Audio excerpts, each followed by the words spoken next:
로마서 11장 25절부터 마지막 36절까지 한 절씩 교독하고 36절 말씀은 같이 읽도록 하겠습니다. 새번역 성경으로 읽습니다. 형제자매 여러분, 나는 여러분이 이 신비한 비밀을 알기를 바랍니다. 그것은 여러분이 스스로 현명하다고 생각하는 일이 없게 하려는 것입니다. 그 비밀은 이러합니다. 이방 사람의 수가 다 찰 때까지 이스라엘 사람들 가운데서 일부가 완고해진 대로 있으리라는 것과 온 이스라엘이 구원을 받게 것입니다. 그것은 성경에 이렇게 기록되어 있는 바와 같습니다. 구원하시는 분이 시온에서 오실 것이니 야곱에게서 경건하지 못함 제거하실 것이다. 이것은 그들과 나 사이의 언약이니 내가 그들의 죄를 없앨 때에 이루어질 것이다. 구원의 관점으로 판단하며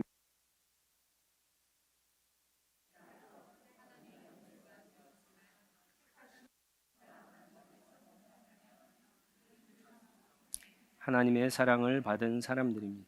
하나님께서 주시는 고마운 선물과 부르심은 철회되지 않습니다. 전에 하나님께 순종하지 않던 여러분이 이제 이스라엘 사람의 불순종 때문에 하나님의 자비를 입게 되었습니다. 이와 같이 지금은 순종하지 않고 있는 이스라엘 사람들도 여러분이 받은 그 자비를 보고 회개하여 마침내는 자비하심을 입게 될 것입니다. 하나님께서 모든 사람을 순종하지 않는 상태에 가두신 것은 그들에게 자비를 베푸시려는 것입니다. 하나님의 부유하심은 어찌 그리 크십니까? 하나님의 지혜와 지식은 어찌 그리 깊고 깊으십니까? 그 어느 누가 하나님의 판단을 헤아려 알 수 있으며 그 어느 누가 하나님의 길을 더듬어 찾아낼 수 있겠습니까? 누가 주님의 마음을 알았으며 누가 주님의 좋은 자가 되었습니까? 누가 먼저 무엇을 드렸기에 주님의 답례를 바라겠습니까? 만물이 그에게서 나고 그로 말미암아 있고 그를 위하여 있습니다. 그에게 영광이 아멘. 오늘은 이제 11장 로마서 11장 마지막 시간입니다. 그리고 이제 7월 9일이죠. 7월 9일부터는 우리가 꼭 알아야 되는 이것이 없으면 안 된다라고 하는 우리 성경 전체에 있는 기독교의 중요한 교리들에 대해서 말씀을 나누도록 하겠습니다. 제가 설교하는 방식은요, 그때는 조금 설교보다는 약간 성경 공부식으로 말씀을 전하고 그리고 그 말씀에 대해서 여러분의 질문을 받으면서 서로 이렇게 주고받으면서 하나님의 말씀을 좀 같이 배우는 그런 시간들을 갖도록 하겠습니다. 우리 11장 마지막 시간인데요. 벌써 제가 이렇게 로마서를 여러분들이 사실은 지루할까봐 길게 본문을 잡아서 했는데도 22번으로 했어요. 그리고 앞으로도 12장부터 16장까지는 더 중요한 내용들이 사실은 많이 있습니다. 우리가 11장까지 예수 그리스도를 통한 구원, 하나님의 의, 이런 거에 대해서 공부를 했다면 구원을 받은 사람들이 이제 어떻게 살아가느냐에 대한 문제가 더 중요하죠, 사실은. 결혼하는 것도 중요하지만 결혼한 후의 삶이 더 중요하듯이 예수님과 만났습니다. 예수님과 연합이 됐어요. 예수님과 함께 살아가는 삶이 어떻게 살아야 되는가가 사실은 더 중요하죠. 저는 그렇게 생각합니다. 우리가 복음에 대해서 지금 계속해서 이야기하지만 아주 처음 예수님을 믿는 사람이 아니고는 대부분은 다 복음이 뭔지 압니다, 사실은. 그런데 문제가 뭐냐면은 복음을 알고 이 복음에 맞는 합당한 삶을 우리가 살아가고 있는데 그게 교회 생활이죠. 근데 문제는 교회가 무엇인지를 잘 몰라요. 저는 그런 질문을 많이 받았어요. 목사님, 제가 어렸을 때 섬기던 교회는 이렇게 했는데요. 제가 전에 다니던 교회는 이렇게 했는데요. 그래서 이렇게 했으면 좋겠습니다 라고 하는 질문을 정말 많은 사람으로부터 이렇게 받습니다. 그런데 여러분, 그 교회가 100% 성경적인 교회일까요? 100% 성경적인 교회일까요? 아마 여러분들이 아마 그렇게 은혜를 받고 예전에 경험했던 그런 교회가 성경적인 중요한 원리들이 분명히 있어요. 그것을 부정할 수는 없습니다. 그렇기 때문에 하나님의 은혜가 있고 여러분이 섬기던 교회들이 부흥의 역사가 아마 있었을 겁니다. 그러나 지금 우리가 살아야 되는 시대의 교회는 또 다릅니다. 진리는 변하지 않지만 그 진리를 담고 있는 겉 포장지는요, 새 부대는 새로워져야 되는 거죠. 그 당시의 상황과 환경과 문화에 따라서 달라집니다. 우리 자녀들은 또 다른 어떤 교회의 모습들을 경험하게 될 것입니다. 12장부터는요, 그런 이야기들을 좀 많이 할 겁니다. 여러분들이 기도하면서 같이 하나님의 말씀을 깊이 들어가는 시간들이 됐으면 좋겠습니다. 오늘은 9장, 10장, 11절의 결론입니다. 바울은 4차에 걸쳐서 전도 여행을 합니다. 유대인에게 복음을 전하고 이방인에게 복음을 전하면서 하나님의 구원에 대한 놀라운 비밀, 섭리, 그리고 계획을 깨닫게 됩니다. 그래서 평소 자기가 관심이 있었던 이스라엘의 구원, 더 나아가서는 하나님의 구원에 대한 이야기를 9장부터 이제 시작을 했습니다. 그 하나님의 구원의 계획과 섭리가 뭐였습니까? 오늘 본문 말씀에 25절에 보니까 그것을 신비한 비밀이다, 그렇게 이야기합니다. 이 비밀은요, 세 가지가 있는데 이 세 가지를 여러분들이 이제 오늘은 시간적인 순서로도 한번 이해를 했으면 좋겠습니다. 바울이 이 얘기를 했을 때는 시간적인 순서도 있습니다. 그래서 시간적으로 한번 생각해 보시기 바랍니다. 첫 번째는 어떤 시대죠? 어떤 단계입니까? 복음이 유대인들에게 먼저 가죠. 예수님 말씀처럼 복음이 유대인들에게 갔는데 그들이 거절하는 그런 시간들이 있다라고 하는 거예요. 복음을 거절하는 단계입니다. 물론 바울 같은 사람은 복음을 받아들였죠. 아마 소수의 사람들만 그렇게 이야기하는데 바울은 자기를 지금 여기에 집어넣어서 이야기하고 있지는 않습니다. 두 번째는요, 이 복음이 그래서 끝난 것이 아니라 복음이 이방인들에게 전해지는 그런 시간들입니다. 오늘 본문 말씀해 보니까 바울이 이제 더 명확하게 이야기하는데 25절에 보니까 이방 사람의 수가 다 찰 때까지 그러한 일들이 일어나게 될 것이다, 이렇게 이야기합니다. 복음을 받아들이지 않았습니다, 유대인들이. 그래서 완악해졌어요. 완고해졌어요. 복음을 거부했습니다. 그런데 한쪽에서는 이방 사람들의 수가 찰 때까지, 옛날 성경에 보니까는 충만한 수가 찰 때까지 이런 일들이 벌어질 것이다 라고 그렇게 이야기합니다. 오해해서는 안 됩니다. 이방 사람들이 다 구원을 받는다는 것은 아닙니다. 충만한 수라고 그렇게 이야기하고 있습니다. 그리고 마지막에는 26절에 나와 있듯이 온 이스라엘이 구원을 받게 되는 때가 올 것이다, 그렇게 이야기하고 있죠. 굉장히 놀라운 이제 선언이에요. 바울이 이제 하고 싶었던 얘기를 여기서 지금 이제 시작합니다. 온 이스라엘이 구원을 받게 된다라고 하는 거예요. 자, 문제는 온 이스라엘이 누구냐라고 하는 것이 문제입니다. 사실은 이것 때문에 오늘날에도 많은 사람들이 성경을 읽으면서 잘못 해석하고, 성경을 잘못 해석하면 어떻게 되죠? 잘못 적용하고 잘못 행동할 수 있기 때문에 그렇습니다. 온 이스라엘, 여러분 성경을 읽으면서 궁금하지 않았어요? 진짜 온 이스라엘이 구원을 받는 것인가? 이 이스라엘에 대해서 어떤 이단들은요 14만 4천 명이 온 이스라엘이라고 그렇게 이야기하기도 합니다. 충분히 그럴 수 있겠죠. 그런 이야기를 혹시 들어봤는지 모르겠습니다. 그렇지만 보통 이 온 이스라엘을 세 가지 정도로 그렇게 이야기합니다. 첫 번째는요, 혈통적인 이스라엘을 가리킨다라고 해석을 합니다. 어떤 시대가 되면은 혈통적인 이스라엘, 유대인이죠. 우리가 얘기하는 그 유대인들이, 모든 유대인들이 구원을 받게 될 것이다라고 이야기합니다. 또 하나는 이것이 유대인과 이방인을 포함한 영적인 이스라엘을 이야기한다라고 이야기를 해요. 해석을 합니다. 그리고 마지막은 조금 다릅니다. 두 번째랑 세 번째랑. 세 번째는 뭐냐면은 이방인들도 포함되지만 혈통적인 이스라엘 가운데 예수 그리스도를 믿고, 예? 남은 사람들 중에 예수 그리스도를 믿어갖고 구원을 받는 모든 사람들이 포함된 이스라엘을 이야기한다라고 그렇게 해석을 합니다. 성경을 해석할 때 중요한 원리가 있어요. 가장 기본적인 원리는 그 성경 본문의 앞뒤 문맥을 살피는 거예요.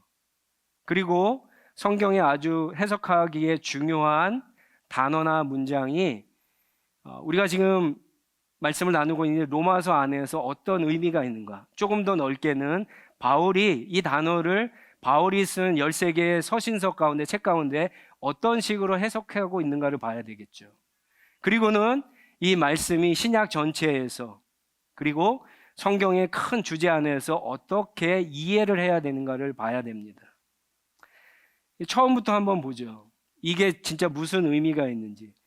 여러분 25절 말씀을 보면, 가까이 있는 25절 말씀을 보면은 아까 바울이 9장에서부터 계속해서 이방인과 유대인, 이방인과 이스라엘 이렇게 표현하고 있어요.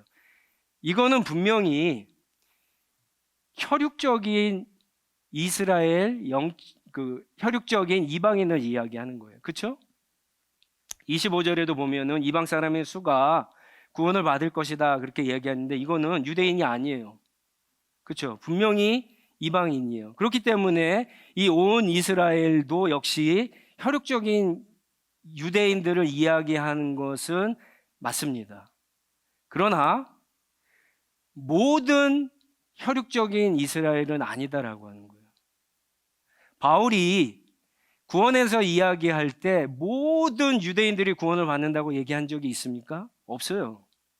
구원은 차별이 없지만 예수 그리스도를 믿는 사람들이, 유대인들도 구원을 받을 것이다. 그래서 엘리야 시대 때 7,000명의 남은 자들 이야기들도 했습니다. 그런데 이 본문에 이제 뒤에 나오는 바울이 인용하고 있는 문장들을 한번 봐보세요. 26절과 27절에 보면은 여러분 가지고 있는 성경에 밑에 보시면 이제 각주가 있죠. 풋노트가 있습니다. 거기에 보면은 저는 새번역 성경을 보는데 새번역 성경에는 이사야서 59장 20절 21절 혹은 72역 성경이라고 하는 곳에 이사야서 27장 9절의 말씀에 인용이라고 그렇게 이야기하고 있습니다. 그 내용이 뭐냐면은요, 메시아가 와갖고 이스라엘의 남은 사람들을 구원하는데 그것을 새 출애굽이라고 그렇게 이야기합니다. 이게 어려우면은요, 그냥 본문 말씀만 봐도 됩니다. 그냥 본문 말씀만 한번 보세요. 여기 구원하시는 분이 시온에서 오실 것이다 그랬는데 지금 이사야 선지자가 얘기하는 시온에 오시는 구원하시는 분이 누구겠어요? 너무 명확하죠. 예수님이잖아요. 그 예수님이 오셔서 무엇을 합니까? 야곱에게서 경건하지 못한 사람들을 다 제거해 버리시고, 그리고 하나님의 언약을 이루시는 건데 그들 가운데, 언약을 맺은 사람들 가운데 그들의 죄를 갖다가 없앰으로 그들을 구원하실 것이다 라고 하는 내용이에요. 그렇죠? 너무 명확하죠. 성경에서요, 구약에서, 신약도 그렇지만 성경에서 구원에 대해서 이야기할 때 야곱, 이스라엘을 언급할 때는요, 거의 대부분 이것은 혈통적인 유대인만 이야기하지 않습니다. 하나님의 약속의 자녀, 영적인 이스라엘을 이야기합니다. 그렇기 때문에 여기 야곱 가운데에서 경건하지 않는 사람들 제하여 버리고 또 그들 가운데 죄를 없애서 구원하시다라고 하는 것은 또한 영적인 이스라엘의 의미도 포함이 되는 겁니다. 예수님께서, 여러분 그냥 상식적으로 생각해서 예수님께서 어떻게 혈육적인 유대인들의 구원자만 되시겠어요? 그런 사람 유대인들만 어떻게 구원을 하겠습니까? 그게 볼 수가 없죠. 그리고 우리가 앞에서 이야기했던, 지난 시간에 우리가 살펴봤던 올리브 나무 비율만 보더라도 그렇지 않죠.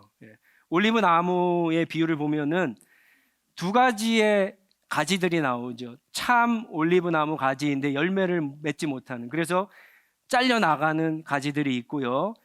열매를 맺지만 그 열매가 먹을 수 없는 열매여서 참 올리브 나무에 접붙임을 받는 돌 올리브 나무 가지가 있죠. 그런데 열매를 맺는 것은, 구원을 받는 것은 어디에 접붙임을 받아야 돼요? 유일하게 참 올리브 나무에 접붙임을 받아야지만 거기서 나오는 진액을 통해서 열매를 맺고 구원을 얻을 수 있다라고 하는 거예요. 그러니까 뭡니까? 이방인이나 유대인이나, 혈통적으로 이방인이나 혈통적인 유대인이나 그냥 저절로 구원을 받는 게 아니라, 시간이 돼서 구원을 받는 게 아니라 예수 그리스도를 믿어야지만, 예수 그리스도를 믿어야지만 구원을 받을 수 있다라고 그렇게 이야기합니다. 따라서 26절에 온 이스라엘은 예외가 없는 모든 혈통적인 이스라엘을 이야기하는 게 아니라, 지금 바울이 얘기하는 예수 그리스도를 믿으면 그것은 이방이나 유대인이나 차별이 없다고 했잖아요. 그 차별 없는, 예수 그리스도를 믿어서 차별 없는 구원을 받은 남은 자들을 포함한, 이방인들을 포함한 그 이스라엘을 지금 이야기하는 겁니다. 중요한 것은요, 이때가 언제인지 모른다라고 하는 거예요. 이때가 언제부터 이미 시작됐는지도 모릅니다. 그런데 이제 문제는, 성경을 우리가 해석하고 그 성경을 따라 사는 것이 너무 중요하잖아요. 근데 정말 성경대로 그렇게 살기 위해서 우리가 싸워야 되는 현장이 있지만, 사실은 그거 전에 먼저 성경을 읽으면서 이 성경을 올바로 깨닫는 것이 너무너무 중요합니다. 왜냐하면 이것을 올바로 깨닫지 못하면 내가 잘못된 해석을 하게 되면 잘못된 행동이 나오기 때문에 그래요. 사실은 이 본문 때문에 오늘날 많은 이상한 크리스찬들이 오늘 우리 가운데 나옵니다. 몇 가지만 예로 들을까요? 2차 세계대전이 끝나고 1948년에 이스라엘이 독립을 했어요. 2000년 동안 없었던 이스라엘이 독립을 했습니다. 그랬을 때 서방 나라들이, 서구 나라들은 그 당시에 다 기독교 국가였어요. 기독교 국가들이 열광을 해서, 특별히 미국에 있는 아주 보수적인 국가들이요, 열방을 하고 이스라엘을 서포트해 줬어요. 그 근거가 이겁니다. 온 이스라엘이 구원을 받을 것이다 라고 하는 게 혈통적인 이스라엘로 생각을 했어요. 그래서 하나님의 구원 계획이 이제 시작됐다라고 하는 거예요. 그런데 무슨 일이 일어났죠? 영국이 떠나고 팔레스타인에 이스라엘이 나라를 세우자마자 중동 국가들이 전쟁을 하기 시작한 거예요. 그때 모든 기독교 국가들이요, 특히 미국이나 이런 사람들이 이스라엘 편을 듭니다. 물론 여러 나라의 주이시들이 있었기는 했지만, 어떤 힘이 있었기는 했지만, 그들의 논리 가운데 하나가 바로 이거예요. 하나님의 구원 계획이 있기 때문에 그렇다는 거예요. 조금 가까이 예를 들까요? 2001년에 9월 11일 알카이다가 미국의 심장이죠, 뉴욕, 그것도 맨하탄의 그 무역센터를 공격을 했습니다. 펜타곤을 또 공격을 했어요. 아주 경제와 군사의 아주 핵심적인 부분만 공격을 한 거죠. 그랬을 때 4일인가 5일 후에 그 당시에 미국 대통령이죠, 조지 W, 아버지 말고 아들, 그 부시 대통령이 대국민 회견을 했습니다. 그때 뭐라 그랬냐면요, 여러분 기억나실 거예요. 이라크, 이란, 북한은 악의 축이다. 그리고 대테러 전쟁을 선포합니다. 그리고 대테러 전쟁을 뭐라 그랬냐면요, 십자군 전쟁에 비유를 했어요. 성전에 비유했어요. 크루사이드로 비유했다니까요. 물론 그 안에는요, 경제적이고 정치적인 논리들이 있지만, 많은 사람들이 그것에 동조했을 때, 특히 미국의 세대주의자들, 문자적으로 성경을 해석하고 진짜 팔레스타인에 하나님의 나라가 다시 세워질 거라고 생각하고 있는 시온주의자들, 그리고 기독교의 아주 보수적인 그런 사람들이 여기에 동참하게 됩니다. 수많은 사람들, 이방인이죠. 수많은 이방인. 우리가 생각할 때는 모슬렘들이죠. 수많은 모슬렘들이 죽었습니다. 아직도 그렇게 해요. 2001년에 그래서 아프가니스탄 침공했죠. 2023년에 이라크를 침공하게 됩니다. 지금도 여전히 그래요. 이스라엘과 어떤 나라가 싸우면은 이스라엘을 펴는 모든 기독교 국가의 사람들의 그 중심에는요, 이런 생각들이 있다는 거예요. 이런 성경의 잘못된 해석들이 그 한복판에 있어요. 여러분, 예수님께서 과연 그렇게 하셨을까요? 예수님이 원수를 사랑하라고 하는 말은 들어봤지만 너희의 적들에 대해서 너희가 무기를 들고 나가 싸우라고 전쟁을 선동하는 예수님을 여러분 상상할 수 있어요?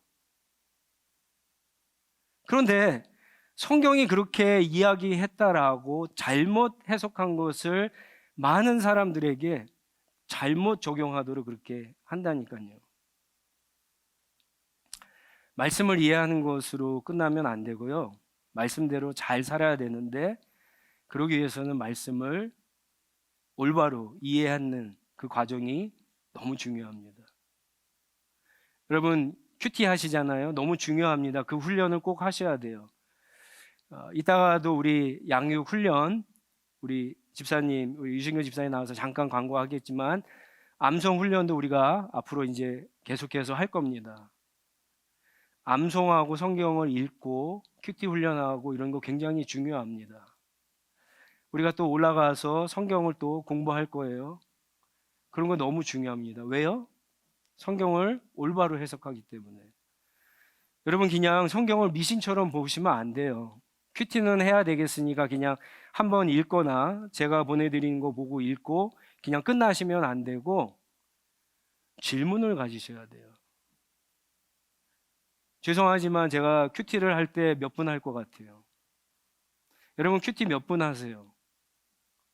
그렇게 잠깐 하는 걸로 정말 하나님의 말씀을 뭐 이해할 수도 있겠지만 깊이 이해하고 적용하고 하려면은 쉽지 않습니다. 말씀을 제대로 깊이 이해하는 것이 무엇보다도 중요합니다. 28절부터 보시면 결국 쭉 밑에 이제 다시 정리하는 내용들이 나오는데 바울이 깨달은 이 신비한 비밀, 하나님의 구원의 섭리와 계획을 통해서 바울이 얻은 것은 몇 가지 정리하면 이렇습니다. 그때는요 알 수 없어요. 지금이 그때다 이때다 그렇게 하면 안 돼요. 어쩌면 그때는 예수 그리스도께서 오시고 제자들에게 가라 제자를 삼아라 라고 하는 명령을 내렸을 때부터 시작했는지도 몰라요. 이때다 저때다 어떤 사람들이 그러면은 10중 8구 2단입니다. 두 번째는요 분명하죠. 계속해서 지금 얘기하는 게 뭡니까? 유대인이나 이방인이나 구원을 받는 방법은 딱 하나예요. 예수 그리스도. 그분을 믿는 것밖에는 없다라고 하는 거예요. 아무리 선택받은 백성, 아무리 약속의 자녀라고 할지라도 예수 그리스도를 제외한 다른 방법으로 다른 구원이 있다라고 생각한 것은 잘못된 겁니다. 그리고 또 한 가지 중요한 것은 이 모든 이 구원에 있어서 주도권을 누가 가지고 계시다고요? 하나님이 가지고 계시다는 거예요. 하나님이. 제가 오늘 본문 말씀을 불순종의 감옥을 열 수 있는 것은 하나님의 자비밖에 없습니다. 이렇게 정한 이유가 32절 말씀입니다. 32절을 보세요. 하나님께서 모든 사람을 순종하지 않는 상태에 가두어 두신 것은 마치 감옥에 있는 그러한 상태를 이야기하잖아요. 사실 저와 여러분들이 그랬잖아요. 죄의 감옥에 갇혀 있었잖아요. 근데 그것은 도저히 우리 힘으로는 빠져나올 수 없는 감옥이에요. 거기에 있다가는 영원히 죽을 수밖에 없는 운명이었습니다. 그런데 그 감옥의 문이 어떻게 열렸어요? 내가 믿음으로 열었습니까? 아니에요. 바울이 만약에 우리가 믿음으로 그것을 열었으면은 네 구원과 네 믿음을 자랑하지 말라 이렇게 얘기하지 않았을 거예요. 그리고 우리가 성경 전체에서 알고 있는 이 믿음이라는 것도 하나님으로부터 온 거잖아요. 바울이 지금 계속해서 강조하는 것은 하나님의 긍휼하심, 하나님의 자비하심, 하나님의 은혜로 구원받은 것을 이야기하고 있다는 거예요. 이 감옥, 이 죄의 감옥이 어떻게 열렸습니까? 하나님의 자비하심이라고 하는 열쇠로 열은 거예요. 여러분, 전도가 뭘까요? 선교가 뭘까요? 오늘 본문 말씀을 인용하면은 이런 것 같아요. 전도란 죄의 감옥에 갇혀 있는 사람이 풀려났어요. 자유를 얻었어요. 그러니까 너무 좋아요. 그런데 같이 감옥에 있었던 내 형제, 내 동족, 내 친구, 알지 못하는 사람이지만 같은 처지에 있는 사람이 너무나 안타까워서 다시 감옥으로 가서 그 사람에게 감옥에서 나올 수 있는 방법을 가르쳐 주는 거예요. 이게 전도예요. 그 방법이 뭡니까? 예수 그리스도 복음이죠. 그럼 믿음은 뭘까요? 믿음은 그 복음을 듣고 깨닫고 믿는 거예요. 바울이 로마서 10장 13절에 뭐라 그럽니까? 주의 이름을 부르는 사람은 구원을 얻으리라. 아, 내가 이 감옥에 있구나. 내가 죄인이구나. 이 감옥에 있으면 내가 영원히 죽을 수밖에 없구나. 그런데 누가 와서 나에게 알려줘요. 그 방법을. 예수 그리스도를 믿으면 돼. 그분의 이름을 부르면 돼. 그래서 부르는 것이 믿음이에요. 그게 믿음이에요.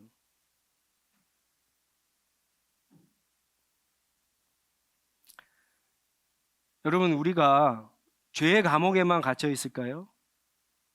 한 주간 동안도 여러분들 열심히 이민 생활하고 일터에서 일하고 가정에서 일하고 열심히 일하셨잖아요. 그런데 내가 해결하지 못하는 그런 인생의 감옥들이 얼마나 많아요.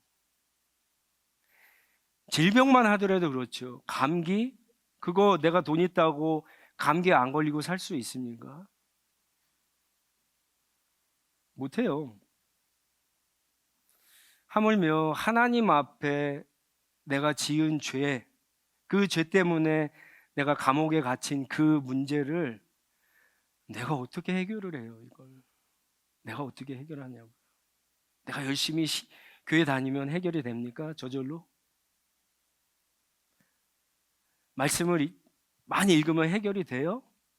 기도 많이 하면 해결이 돼요? 봉사 많이 하면 해결이 돼요? 그거는요, 하나의 어떤 진짜 믿음을 갖기 위한 어떤 단계일 뿐이에요.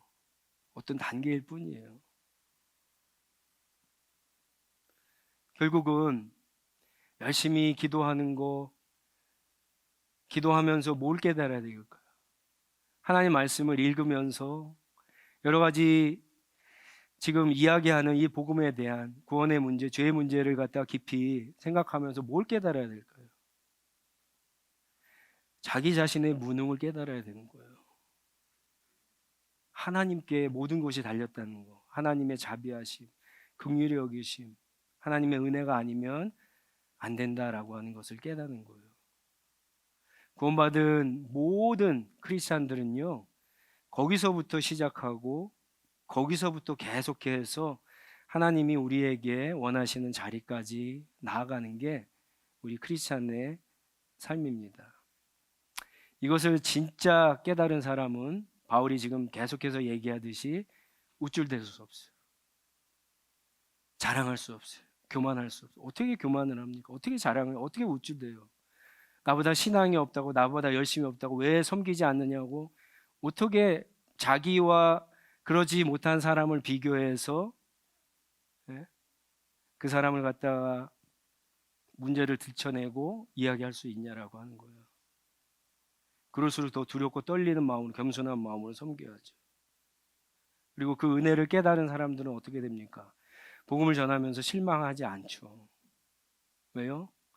내 노력과 내 열심이 정말 부족하고 하찮고 허접하고 아무것도 아닌 것 같지만 그것을 사용해서 하나님의 구원과 섭리 가운데 하나님이 구원하시는 역사는, 하나님의 자비하심은 이거는 상상도 비교할 수 없다는 거예요.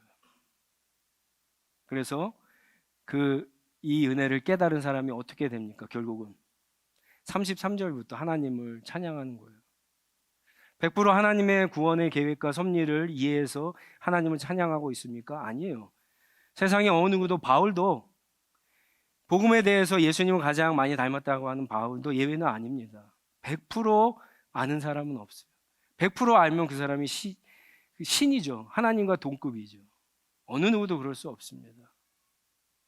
그러나 그 은혜를 알게 되면은요, 우리를 구원하시는 하나님의 그 계획과 섭리 안에 드러난, 100%는 아니지만 조금이라도 발견한 그 하나님의 지혜로우심, 그 지식, 하나님의 판단, 하나님의 방법, 하나님의 생각, 하나님의 마음, 이런 것들을 찬양하지 않고는 견딜 수가 없는 거예요.